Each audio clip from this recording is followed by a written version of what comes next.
శ్రీమాత్రే నమః! నమస్తేనండి. Welcome to our channel. ముందుగా మన ఛానల్‌ని చూస్తున్నందుకు మీకు ధన్యవాదములు. ఆ లలితా పరమేశ్వరి అమ్మవారి ఆశీస్సులు మన అందరిపైన ఉండాలని సదా కోరుకుంటున్నాను. మరి ఈరోజు సోమవారము. ఈ సోమవారం రోజున శివునికి ఎంతో ప్రీతికరమైన రోజు. మరి ఈ రోజున భక్తి శ్రద్ధలతో ఎవరైతే పూజలు చేస్తారో మరియు అభిషేకాలు చేస్తారో తొందరగా వారిని శివుడు కరుణిస్తాడని ప్రతీతి. ఈ రోజున శివుని తలపైన ఒక్క చెంబు నీళ్లు పోసినా సరే ఆయన భోళాశంకరుడు కాబట్టి తొందరగా వరాలనిస్తారని శాస్త్రాలు చెబుతున్నాయి. కావున ఈరోజు మనము శివపురాణంలోని హరిహర స్వరూపం గురించి ఈరోజు మనం తెలుసుకుందాము. అయితే మన ఛానల్ని ఫస్ట్ టైం చూస్తున్నట్లయితే ఈ వీడియో కనుక మీకు నచ్చినట్లయితే ఒక లైక్ ఇవ్వండి ఫ్రెండ్స్. మరియు మన ఛానల్ని సబ్స్క్రైబ్ చేసుకొని మరింత ముందుకు తీసుకెళ్లగలరని ఆశిస్తున్నాను. శివునకు కేశవునకు భేదం లేదు. హరిహరులిద్దరూ ఒక్కరే. ఆ విషయం చెప్పేందుకే ఇప్పుడు మనం ఒక కథను గురించి తెలుసుకుందాము. పూర్వకాలంలో క్షిపుడు అనే మహారాజు రాజ్యపాలనం చేస్తున్నాడు. అతడు గొప్ప వేదాంగ విదుడు మరియు ధర్మనిరతుడు, గొప్ప విష్ణుభక్తుడు. మరియు భృగువంశంలో పుట్టిన దధీచి అనే మహర్షి గొప్ప శివభక్తుడు. అయితే రాజు, మహర్షి తరచూ కలుసుకుని ఆధ్యాత్మిక విషయాలపై చర్చించుకునేవాళ్ళు. ఒకసారి మహారాజు దధీచి ఆశ్రమానికి వెళ్తాడు. అప్పుడు ఆయనకు ఒక చిన్న సందేహం కలిగింది.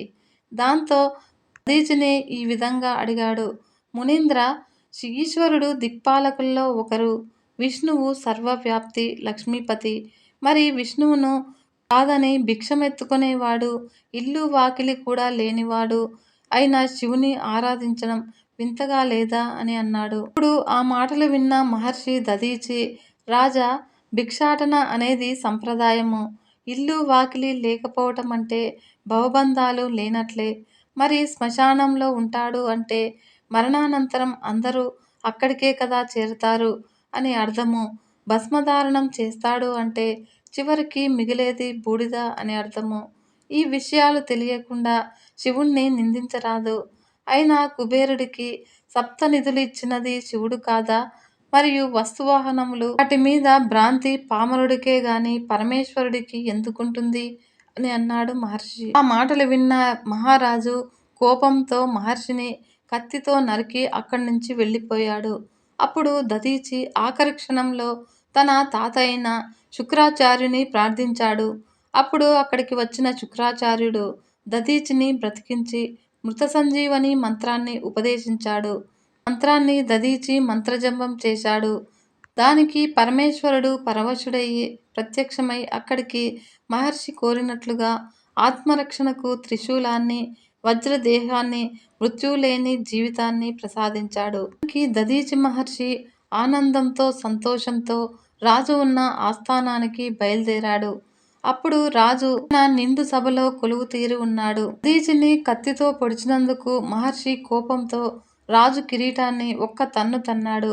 దానికి రాజుకు కూడా కోపం చెంది తన ఆయుధంతో దధీచిని నరకబోయాడు. ఇప్పుడు దధీచి మహర్షి శివుడు ఇచ్చిన శూలాన్ని అడ్డుపెట్టాడు. మహర్షి నిండు సభలో అవమానం భరించలేని రాజు చేసేది ఏమీ లేక విష్ణువును ప్రార్థించాడు. తర్వాత మహర్షి శివుని గురించి ప్రార్థించాడు. శివకేశవులు ఇద్దరూ అక్కడ ప్రత్యక్షమైనారు. ఇప్పుడు కేశవుడు రాజును చూసి, రాజా, బ్రహ్మతేజం ముందు క్షాత్రతేజము పనికిరాదు. దధీచి గొప్ప శివభక్తుడు. శివుడంటే ఎవరనుకున్నావు? నేనే శివుడు. శివుడే నేను.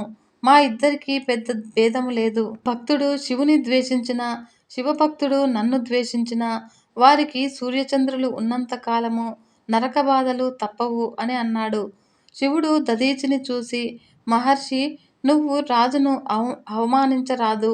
నా విష్ణు అంశ లేనివాడు రాజు కాడు. రాజు లేకపోతే ధర్మనాశనము జరుగుతుంది. కాబట్టి మీరు ఇద్దరు హరిహరులకు భేదం లేదని గుర్తించి ఇది ఇదివరకటిలాగే సఖ్యంగా ఉండండి అని చెప్పి అక్కడి నుంచి అదృశ్యమైనారు. కాబట్టి శివకేశవులిద్దరికీ భేదం లేదు.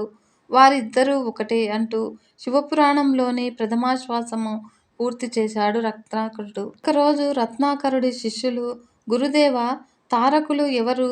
అతని జన్మం ఎట్టిది? ఏ విధంగా సంహరించబడ్డాడో వివరించండి అని అన్నారు నారాయణ భట్టు. అలా చెప్పటంతో రత్నాకరుడు ఈ విధంగా చెప్పనారంభించాడు. దితి కశ్యపుల కుమారుడు వజ్రాంగుడు. హిరణ్యకశ్యప, హిరణ్యాక్షులు మరణించిన తరువాత దితి భర్తపై కశ్యపుని చేరి పరిచర్యలు చేసింది. ఆ పరిచర్యలకు సంతసించిన కశ్యపుడు దితిని ఏం వరం కావాలో కోరుకోమన్నాడు. ఇంద్రుని జయింపగల కుమారుడు కావాలి అని అంది దితి. అప్పుడు కశ్యపుడు తథాస్తు అని అన్నాడు. తర్వాత దితి గర్భవతి అయ్యింది. తనను చంపబోయేవాడు దితి గర్భాన పుట్టబోతున్నాడని తెలిసిన ఇంద్రుడు సమయం చూసి దితి అశుచిగా ఉన్నప్పుడు గర్భంలోనికి ప్రవేశించి పిండాన్ని ముక్కలు ముక్కలుగా నరికేశాడు. ఆ పిండము 49 ముక్కలైంది. దితి కోరిక మీద వారందరినీ బ్రతికించాడు ఇంద్రుడు. వారే మరుత్తులు, దేవతల పక్షాన యుద్ధం చేసేవారు. మరుత్తుల తర్వాత మహాబలశాలి అయిన కుమారుని కోసము దితి పరమేశ్వరుని గూర్చి 10,000 సంవత్సరాలు తపస్సు చేసింది. దితి కశ్యపులకు బ్రహ్మదేవుని వరం వల్ల వజ్రకాయుడు జన్మించాడు. అతని పేరే వజ్రాంగుడు. తన అన్నల చావుకు కారణమైన ఇంద్రుడు అని తెలిసి అసురసేనలను సమాయుత్తపరిచి యుద్ధంలో ఇంద్రుని ఓడించి బందీగా గావించాడు. ఆ తరువాత బ్రహ్మదేవుడు చెప్పిన మాట మీద ఇంద్రునికి చెర విడిపించాడు. ఆ తరువాత బ్రహ్మదేవుని ఆజ్ఞ మేరకు వరాంగి అనే కన్యను వివాహమాడాడు. కొంతకాలానికి వరాంగి దేవతలకు సింహస్వప్నం వంటి కుమారుడు కావాలని అడిగింది.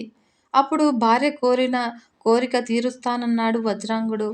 వజ్రాంగుడు వరాంగిల కుమారుడే తారకాసురుడు. తారకాసురుడు గర్భంలోనే ఉండగానే దేవతలకు అనేక దుశ్శకునాలు కనిపించాయి. భూమి కంపించింది. దిక్కులయందు మంటలు చెలరేగాయి. తోకచుక్కలు పడిపోయాయి. సుడిగాలులు చెలరేగాయి. చీకటి రాత్రులందు గుడ్లగూబలు అరిచినాయి. నక్కలు, కుక్కలు మొరగసాగాయి. వజ్రాంగి కుమారుని కన్నది. అతడికి తారకుడు అని పేరు పెట్టి అల్లారు ముద్దుగా పెంచారు తల్లిదండ్రులు. తల్లి కోరిక మీద తారకుడు బ్రహ్మను గూర్చి ఘోర తపస్సు చేశాడు. అప్పుడు బ్రహ్మదేవుడు ప్రత్యక్షమయ్యి ఏం వరం కావాలో కోరుకో అని అడిగాడు. చావు లేకుండా వరం కావాలన్నాడు తారకుడు. దానికి బ్రహ్మదేవుడు అది నాకు చేతకానిది, నేను ఎలా ఇవ్వగలను? నేనే శాశ్వతం కాదు. కల్పము పూర్తిగానే నేను కూడా పరబ్రహ్మలో లీనమైపోతాను. కాబట్టి ఇంకేదైనా వరం కావాలని కోరుకో అని అన్నాడు బ్రహ్మ. అందుకు తారకుడు ఆలోచించి సరే, నీ సృష్టిలో ఇంతవరకు ఉన్న ఏ ప్రాణి వల్ల నాకు మరణం లేకుండా వరమియ్యి అని అన్నాడు తారకుడు. దానికి బ్రహ్మ తథాస్తు అన్నాడు. పరబలగర్వంతో తారకుడు తిరిగి వచ్చాడు.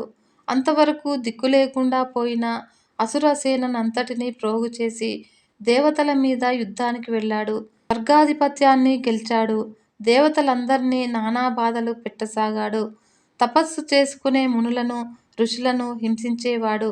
ఒకటేమిటి, ధర్మాన్ని నాశనం చేయటానికి కంకణం కట్టుకున్నాడు తారకుడు. తారకుని బాధలు పడలేక దేవతలందరూ పోయి బ్రహ్మదేవుని ప్రార్థించాడు.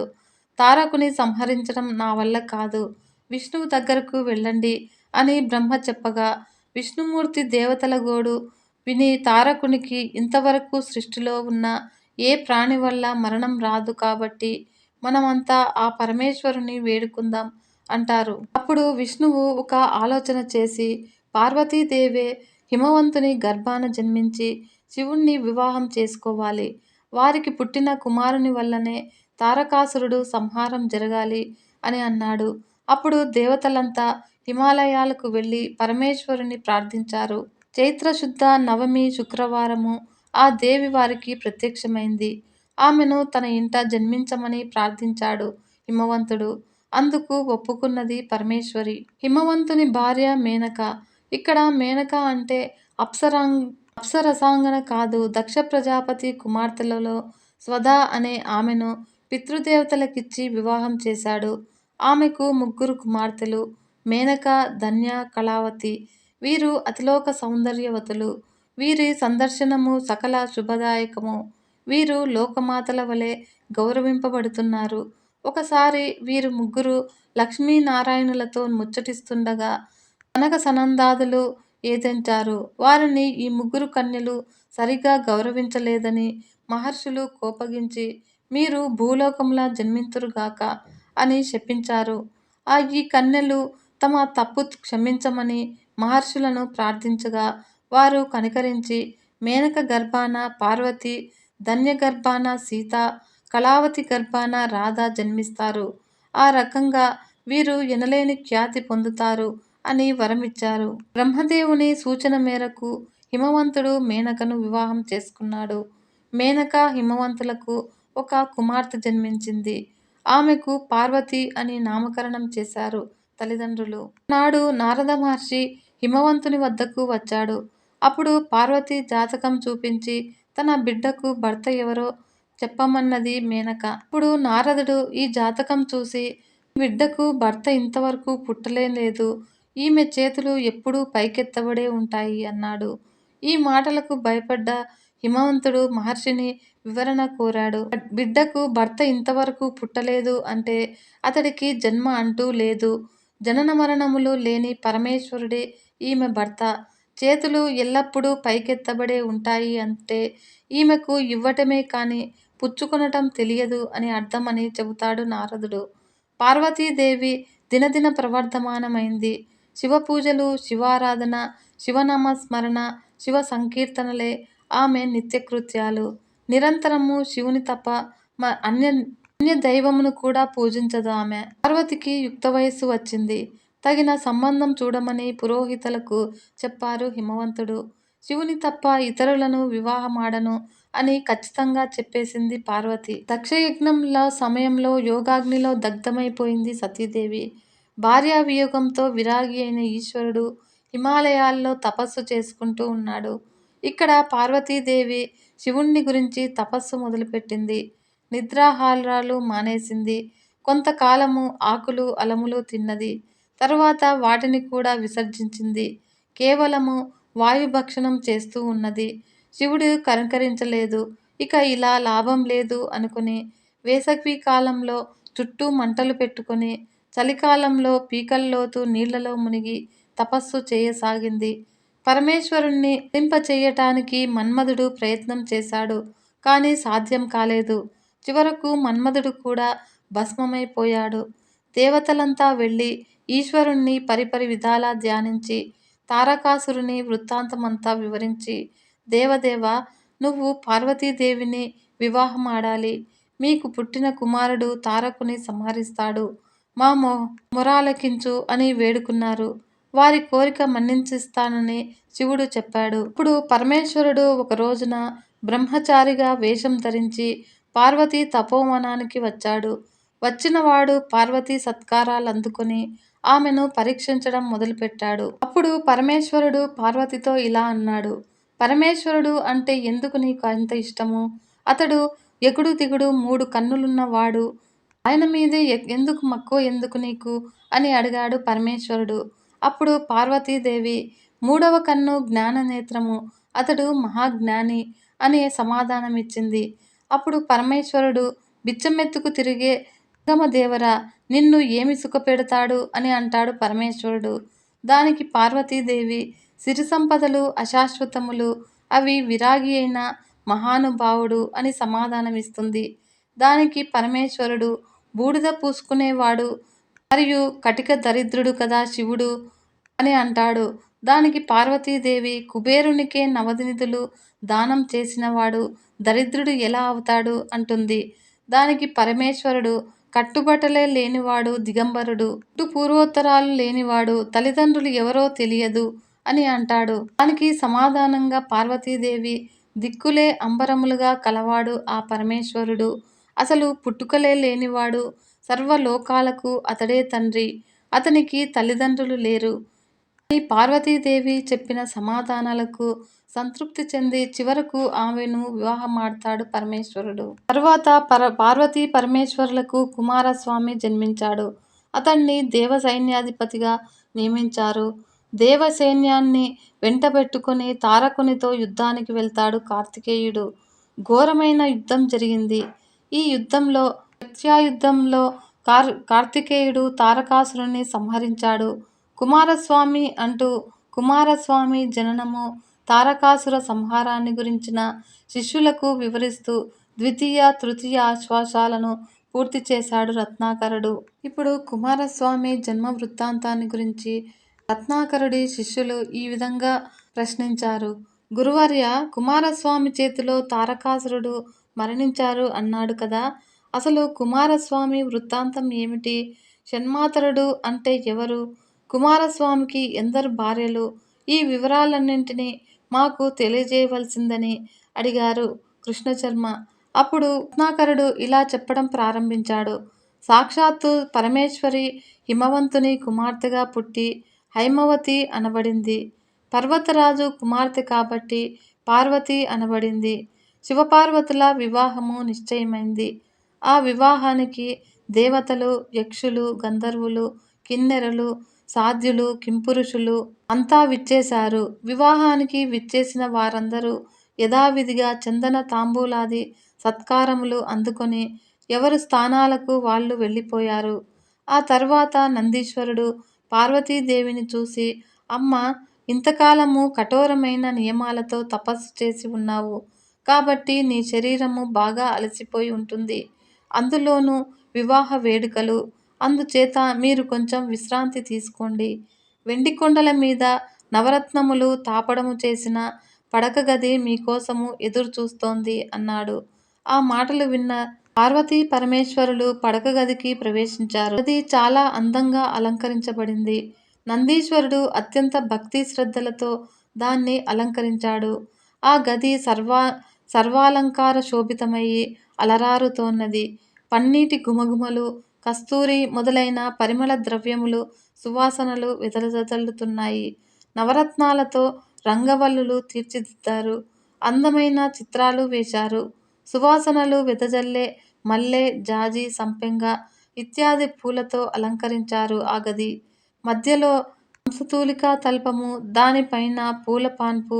ఇంత ఎందుకు, అందులో ప్రవేశించిన వారు విరాగి అయినప్పటికీ మరుక్షణంలో పరాగి కావలసిందే.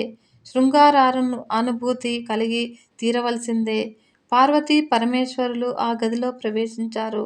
కేళీ మందిరము దరిదాపులకు కూడా ఎవరినీ రానివ్వవద్దని ఆదేశించారు. శంకరుడు శివుని ఆజ్ఞను శిరసావహించాడు నందీశ్వరుడు. రాజహంసలు మానస సరోవరాలతో ప్రకాశించున్నట్లుగా శయ్యామందిరంలో ప్రవేశించారు. మన్మథ క్రీడలతో తేలియాడుతున్నారు. రోజులు, నెలలు, సంవత్సరాలు, యుగాలు గడిచిపోతున్నాయి. కానీ వారికి మాత్రము కాలమంతా క్షణములు జరిగినట్లుగా ఉన్నది. ఇప్పుడు తారకాసురుడు దేవతలను ముప్పుతిప్పలు పెడుతున్నారు. చివరకు దేవతలకు త్రాగటానికి నీరు కూడా లేకుండా చేశారు.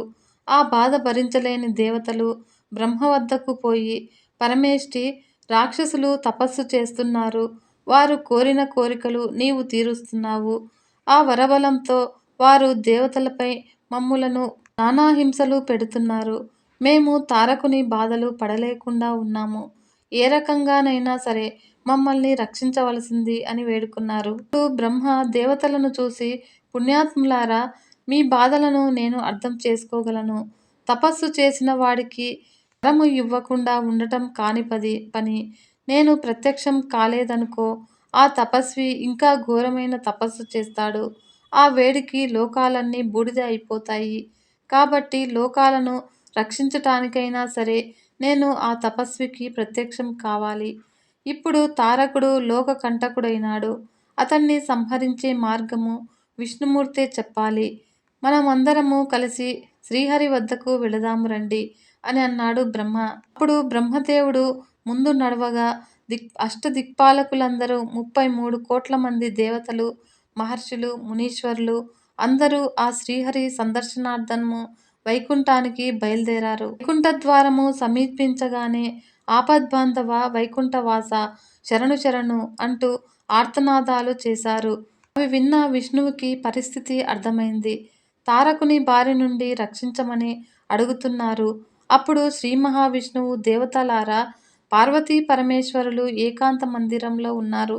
ఇప్పుడు శివుని వీర్యం వలన ఉదయించే కుమారుడే తారకుని సంహరించగలడు.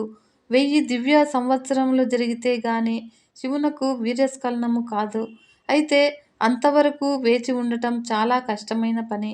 అయితే దీనికి ఒక మార్గం ఉన్నది. పరమేశ్వరుని వీర్యము పార్వతీదేవి గర్భమున పతనం కాకుండా నిరోధించండి. అప్పుడు మీ పని తేలిక అవుతుంది. అయితే స్త్రీ పురుషులు కామ విలాసంలో ఉన్నప్పుడు వారికి అంతరాయము కలిగించటం అనేది నీచాతి నీచమైన పని. దానివల్ల మహాపాపం కూడా వస్తుంది. దీనికి చిన్న కథ ఒకటి చెబుతాను వినండి. ఈ విష్ణువు ఇలా చెప్పటం ప్రారంభించాడు. పూర్వకాలంలో దేవేంద్రుడు ఒకసారి తన నందన వనోద్యానంలో రంభతో కామకేళిలో విలాసాలలో ఉన్నాడు. అదే సమయంలో దూర్వాస మహర్షి ఇంద్రుని దర్శనార్థమై స్వర్గానికి వచ్చాడు. వచ్చిన మహర్షి ఉద్యానవనంలో రంభ ఇంద్రులను చూశాడు. అటువంటి సమయంలో చూసినా చూడనట్లుగా వెనక్కి వెళ్ళిపోవాలి కానీ దూర్వాసుడు వారి దగ్గరకు పోయి నుంచున్నాడు. ఇంద్రుని బాహువులమును వదిలించుకొని రంభ వెళ్ళి దూరంగా నించుంది. ఈ రకంగా వారి కలాపానికి విఘ్నం జరిగింది. ఈ పాపము దూర్వాసురుడికి తగిలింది. అతడి భార్య 1000 సంవత్సరాలు జబ్బు చేసి మంచమెక్కింది. అప్పుడు దూర్వాసుడు చండిక అనే ఇంకొక స్త్రీని వివాహమాడారు. కానీ ఈ పాపపు మహత్యం వల్ల ఆమెతో కూడా కాపురం చేయలేకపోయాడు. కాబట్టి ఈ విషయంలో చాలా జాగ్రత్తగా వ్యవహరించండి అని అన్నాడు విష్ణువు. పార్వతీ పరమేశ్వరులు ఆనంద సముద్రంలో ఓలలాడుతున్నారు. ఈ విధంగా 1000 సంవత్సరాలు దాటిపోయింది. తారకుని ఆగడాలు మితిమీరిపోతున్నాయి. లోకాలన్నీ గడగడలాడిపోతున్నాయి. ముల్లోకవాసులు ఈ ముప్పును భరించలేక పరుగు పరుగున పరమేష్ఠి దగ్గరకు పోయి అతనితో సహా శ్రీహరి కాళ్ళ మీద పడ్డారు. విష్ణుమూర్తి బ్రహ్మదేవునితో సహా దేవతలందరినీ వెంటబెట్టుకొని కైలాసం వెళ్లారు. యథాప్రకారము పార్వతీ పరమేశ్వరులు మన్మథ సామ్రాజ్యాన్ని ఏలుతున్నారు. బయట నందీశ్వరుడు కాపలాగా ఉన్నాడు. విష్ణుమూర్తి నందీశ్వరుని చూసి పరమేశ్వరునితో అత్యవసరమైన పని ఉన్నది, లోపలికి వెళతాము అని అన్నాడు. ఇప్పుడు నందీశ్వరుడు లోపలికి వెళ్ళటానికి చీమకు కూడా అనుమతి వద్దని పరమేశ్వరుని ఆజ్ఞ అని అన్నాడు నందీశ్వరుడు. లక్ష్మీకాంతుడైన శ్రీ మహావిష్ణువు తనతో వచ్చిన దేవతలతో, దేవతలారా, శివుని ఆజ్ఞను ధిక్కరించటానికి లేదు. అలా అని మనం వెనక్కి తిరిగి వెళ్ళిపోవటానికి అంతకన్నా వీలులేదు. కాబట్టి యుక్తిగా ఆలోచించి మనము ఒక పని చేద్దాము అని ఒక శివలింగాన్ని మట్టితో తయారు చేసి దానికి అభిషేకములు చేసి బిల్వ దళాలతోనూ తుమ్మ పూలతోనూ పూజలు చేసి ధూపదీప నైవేద్యములు సమర్పిద్దాము.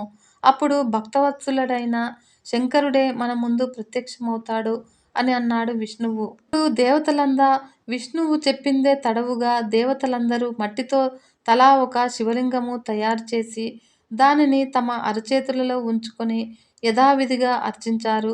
ధూపదీప నైవేద్యములనిచ్చి మంగళహారతులు సమర్పించారు.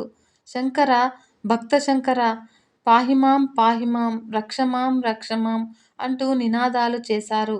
భక్తవశంకరుడైన పరమేశ్వరుడు దేవతల భక్తి ప్రపత్తులకు సంతసించి పార్వతిని వదిలి వారి ముందు ప్రత్యక్షమై, దేవతలారా, మీరు వచ్చిన పని ఏమి అన్నాడు. అప్పుడు దేవతలంతా ముక్తకంఠంతో దీనబంధు, ఆశ్రిత వత్సల, అనాథ రక్షక, పాహిమాం పాహిమాం, స్వామి, తారకాసురుని బాధలు పడలేకుండా ఉన్నాము. ఆ దుర్మార్గుడు నీ వీర్యమున పుట్టిన కుమారుని వల్ల తప్ప అన్యులచే మరణించడు. అతడు మరణిస్తే గాని లోకాలు శాంతించబడవు.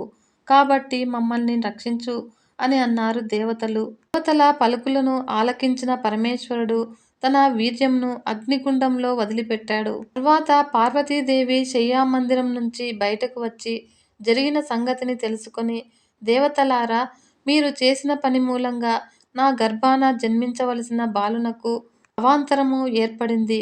కాబట్టి ఇక నుంచి మీ భార్యల యందు మీకు కూడా సంతానము ఉండదు అని శపించింది. పరమశివుడు పరిపరి విధాల పార్వతీకి నచ్చజెప్పి మళ్ళీ ఆమెను శయ్యామందిరానికి తోడ్కొని పోయాడు. ఒకసారి సప్తఋషులు దేవతల ప్రీతి కోసము యజ్ఞం చేస్తున్నారు. యజ్ఞం పూర్తి కావచ్చింది. కానీ సప్తఋషులు తమ భార్యలతో కలిసి పూర్ణాహుతులు సమర్పిస్తున్నారు. అగ్ని యొక్క జ్వాలలలో మునికాంతల మోములు కళకళలాడుతూ ఉన్నాయి. వారి అందచందాలు చూసి మోహపరవశుడైన అగ్నిదేవుడు క్రమేణా విరహాగ్నిలో వెలిగిపోతూ ఉన్నాడు. భర్త యొక్క పరిస్థితిని అర్థం చేసుకుంది అగ్నిదేవుని భార్య అయిన స్వాహాదేవి. ఏ రకంగానైనా సరే తన భర్తను శాంతపరచాలి అనుకున్నదై ఒక్కొక్కసారి ఒక్కొక్క మునిపత్ని రూపం ధరించి అగ్నిదేవుని చేరి సుఖించింది. ఆయనను సంతోషపెట్టింది. ఈ రకంగా 6 రూపాలు ధరించింది. కానీ వశిష్ఠుని భార్య అరుంధతి రూపం మాత్రము ధరించలేదు. ఇలా 6గురు మునిపత్నుల రూపంలో అగ్నితో కలిసి ఉన్నప్పుడు అగ్నిలో దాగి ఉన్న శివుని వీర్యము 6 రూపాలుగా స్వాహాదేవి యందు ప్రవేశించింది.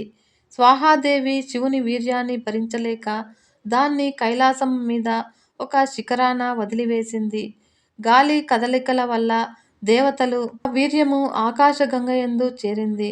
గంగ కూడా శివుని వీర్యాన్ని భరించలేక ప్రవాహ రూపంలో 6 పాయలుగా చీలి నదీ తీరం నందు గల రెల్లు పొదల్లో ఆ వీర్యాన్ని వదిలివేసింది. ఆ రెల్లుగడ్డి యందే బాలుడు జన్మించాడు. శరము అనగా రెల్లుగడ్డి. ఆ రెల్లుగడ్డి యందు జన్మించాడు కాబట్టే కుమారస్వామి శరణజన్ముడు అని పేరు పిలువబడ్డాడు. మార్గశిర శుద్ధ షష్ఠి ధనిష్ట నక్షత్రయుక్త వృశ్చిక లగ్నములో రెల్లు దుబ్బలలో చల్లబడిన శివుని వీర్యము పరిపక్వము చెంది ఒక బాలుడు జన్మించాడు. అతడికి 6 తలలు 12 చేతులు ఉన్నాయి. మణిమయ కిరీటాది ఆభరణములతో దివ్య శస్త్రాస్త్రములతో అలరారుతున్నాడు. చతుర్వేదాలు ఆయుర్వేదము ఓంకారములను 6 ముఖాలతోనూ విరాజిల్లుతున్నాడు. అతడిది వజ్రకాయము. ఈ బాలుడు జన్మించగానే దేవతలు పూలవాన కురిపించాడు. అతడే కుమారస్వామి. ఇతడు జన్మించగానే మునిపత్నులు అగ్నిహోత్రునితో రహస్యముగా కలిశారనే అపవాదు వచ్చింది. మహర్షులు వారి భార్యలను ఇంటి నుంచి వెళ్ళిపొమ్మన్నారు. ఇప్పుడు మునిపత్నులు ఇల్లు వదిలి గంగానదీ తీరము చేరి రెల్లు దుబ్బలలో ఉన్న పసివాడిని చూశారు. ఆ బాలుని చూడగానే వారి స్తనముల నుండి శ్రవ్యము ప్రసవించింది. అప్పుడు వారందరూ ఆ బాలుని దగ్గరకు తీసుకొని అతడికి స్తన్యమునిచ్చి తమకు వచ్చిన అపవాదును విన్నవించి తమను రక్షించమని అడిగారు. వారందరికీ అభయమిచ్చాడు షణ్ముఖుడు. బ్రహ్మదేవుడు కుమారస్వామికి స్కందుడు అని నామకరణం చేశాడు. 6గురు మునిపత్నులను కృత్తికలు అని అంటారు. షణ్ముఖునికి కృత్తికలు స్తన్యమిచ్చారు కాబట్టి అతడు కార్తికేయుడు అని అనబడ్డాడు. తెలుసుకున్నారు కదా ఫ్రెండ్స్ కుమారస్వామి జననం రహస్యం గురించి. నెక్స్ట్ వీడియోలో మిగతా కథను గురించి తెలుసుకుందాము. ఓం నమః శివాయ. సర్వే జనా సుఖినో భవంతు. లోకా సమస్త సన్మంగళాని భవంతు. నమస్తే.